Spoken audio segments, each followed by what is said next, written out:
রাজ্যের অত্যন্ত গুরুত্বপূর্ণ একটি জাতীয় সড়ক যেটা লাইফলাইন বলা হয় সেই NH8 এবং সেই NH8 এর অবস্থা এই মুহূর্তে দেখতে পাচ্ছেন। এক্সক্লুসিভ ছবি আপনাদের সামনে আমরা তুলে ধরছি এই মুহূর্তে, যেখানে 47 মাইল এলাকায় এই মুহূর্তে কিন্তু সব রকম ভাবে যানবাহন চলাচল বন্ধ করা হয়েছে এবং যেভাবে ফাটল ধরেছে সেই ফাটল রীতিমতো চিন্তার বিষয় হয়ে দাঁড়িয়েছে মানুষের কাছে। এই মুহূর্তে সেখান থেকে আর কেউ যাতায়াত করতে পারবে না। আপাতত গাড়ি ঘোড়া চলাচল সমস্ত কিছুতেই কিন্তু নিষেধাজ্ঞা জারি করা হয়েছে। এক্সক্লুসিভ ছবি উঠে আসছে, নিরাপত্তার স্বার্থে আপাতত বন্ধ রয়েছে জাতীয় সড়ক।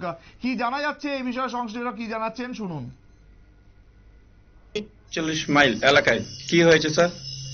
অ্যাকচুয়ালি আপনারা অবগত আছেন যে গত 2-3 দিন ধরে আমাদের রাজ্যে যে ব্যাপক বৃষ্টিপাত হয়েছে, সেই বৃষ্টিপাতের কারণে আমাদের যে জাতীয় সড়ক মুঙ্গিয়াগামী থানার আন্ডারে 47 মাইল, এটা শিব মন্দির আছে, শিব মন্দিরের ঠিক আগে, তো জাতীয় সড়কটা ঠিক আড়াআড়ি ভাবে দুটো টুকরো হয়ে গেছে। দুটো টুকরো হয়ে একটা টুকরো 4 ফুট নিচের দিকে চলে গেছে।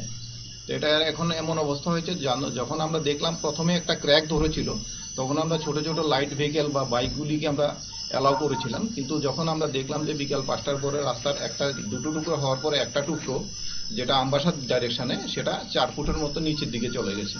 তো এখন কোনো গাড়ি বাইক বা বাইসাইকেল ক্রস করার মতো, ইভেন যে সাধারণ নাগরিক যে পার হয়ে মানে হেঁটে পার হবে, সেটা অনেকটা ঝুঁকিপূর্ণ হয়ে গেছে। তাই আমরা সমস্ত জায়গাতে চাকমাঘাটে বলেছি যে সমস্ত গাড়ি আগরতলা থেকে যেটা আমবাসা বাউন্ড গাড়িগুলি, সব গাড়ি ছোট বড় বাইক সমস্ত কিছু আটকিয়ে দেওয়ার জন্য। পাশাপাশি আমাদের অ্যাডিশনাল এসপি স্যারে ধলাই ডিস্ট্রিক্টের এসপি স্যারের সাথে কথা বলেছে, সেটা বলেছে যে আমবাসার দিকে থেকে যাতে কোনো গাড়ি বা কোনো বাইক নিয়ে হোক বা বাইসাইকেল নিয়ে হোক এদিকে যাতে না আসে, কারণ এটা খুবই বিপজ্জনক অবস্থা। রাস্তাটা এখন আমরা দেখলাম, আর একটু সামনে গিয়ে দেখলাম আরো সামনের দিকেও ধীরে ধীরে রাস্তাটা ফাটল দিচ্ছে, একটা বড় ফাটল দিচ্ছে। পাশাপাশি এখানে একটা 133 ইলেকট্রিক কেবল ইলেকট্রিকের টাওয়ার আছে, টাওয়ারটা অনেকটা হেলে গেছে, এটা যে কোনো সময় পড়ে যেতে পারে, সেটা পড়ে গেলেও একটা বিদ্যুতের বিপর্যয় আসতে পারে। Thank you. 4 ফুট ফাটল ধরা পড়েছে এখনো পর্যন্ত, যে কারণেই বন্ধ করা হয়েছে এই রাস্তা, যান চলাচল সম্পূর্ণভাবে বন্ধ করা হয়েছে। বিস্তারিত জানাতে আমাদের সঙ্গে টেলিফোন লাইনে রয়েছেন আমাদের প্রতিনিধি হিরণময়। হিরণময়, এই মুহূর্তের আপডেটটা কি কারণে বা কিভাবে এই ফাটলটা ধরলো বলে জানতে পারছো? দেখো, গত কয়েকদিন ভারী বর্ষণের ফলে আসাম আগরতলা জাতীয় সড়কের যে 47 মাইলের এলাকাটা রয়েছে, সেখানে রাস্তা আজ বিকাল থেকে ফাটল ধরেছে এবং যখন অল্প কিছু ফাটল ধরেছিল তখন যানবাহন চলাচল ঠিক ছিল, কিন্তু সন্ধ্যার দিক দিয়ে সেই ফাটলটা অনেক গভীর হয়ে যায় এবং 4 ফুটের মতো রাস্তাটা ঢুকে যায় এবং যার ধরুন চাকমাঘাট থেকে সব যানবাহন ব্যাক করে দিচ্ছে পুলিশ প্রশাসনের তরফ থেকে। একটা জিনিস উল্লেখ করে যেতে পারে যে আজ থেকে আমরা 4-5 মাস পূর্বে এই রাস্তা নিয়ে আমরা একটা নিউজ করেছিলাম যে এই রাস্তা নিয়ে একটি দুর্নীতি হয়েছিল। নিতিন সাই কনস্ট্রাকশন সেই রাস্তার নির্মাণ কাজের দায়িত্ব ছিলেন এবং এক্সিকিউটিভ ইঞ্জিনিয়ার ছিলেন অঞ্জন কুমার দাস, চিফ ইঞ্জিনিয়ার ছিলেন অমিত দাস NS ডিভিশনের। তখনই আমরা এই রাস্তা নিয়ে একটা দিয়েছিলাম যে 200 কোটি টাকার প্রায় সে রাস্তার নির্মাণের কাজ ছিল সেটি।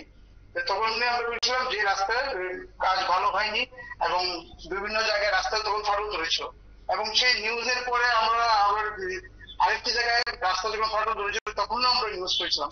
আজকে সেই নিউজের আমরা প্রায় বলতে বলতে সত্যতা প্রায় 100% হয়েছে যে সে কাজ যে নিম্নমানের হয়েছে, কারণ এত বর্ষণের ফলে কোন সময় এই রাস্তায় এমন ফাটল ধরেনি, যার কাজ নিম্নমানের ফলেই আজকে এই দুর্দশা। এবং বর্তমানে আসাম আগরতলা জাতীয় সড়ক NH8 দিয়ে কোনো যানবাহন ছোট বড় কোনো যানবাহন এমনকি বাইসাইকেলও যাওয়া নিষিদ্ধ করে দিয়েছে। বোঝা গেছে। হিরণময়, তুমি এই খবরের দিকে নজর রাখো, আরো বিস্তারিত তথ্য আমি চাইবো তোমার থেকে উঠে আসুক এবং অত্যন্ত গুরুত্বপূর্ণ আপডেট আপনাদের জন্য যে 4 ফুট এই মুহূর্তে রাস্তা একেবারে নিচে ধসে গেছে এবং যার ফলে কিন্তু যান চলাচল সম্পূর্ণভাবে ব্যাহত এই মুহূর্তে এবং পরবর্তী নির্দেশ না আসা পর্যন্ত এই রাস্তা দিয়ে কোনো রকম যান চলাচল করবে না। এবং এই রাস্তা তৈরির পিছনে 200 কোটি টাকা খরচ হয়েছিল, যেটা আমাদের প্রতিনিধি বা তুলে ধরেছিলেন বিভিন্ন সময়, এবং সেই খবর আপনাদেরকে আমরা দেখিয়েছিলাম নিউজ ভ্যানগার্ডের পর্দায়।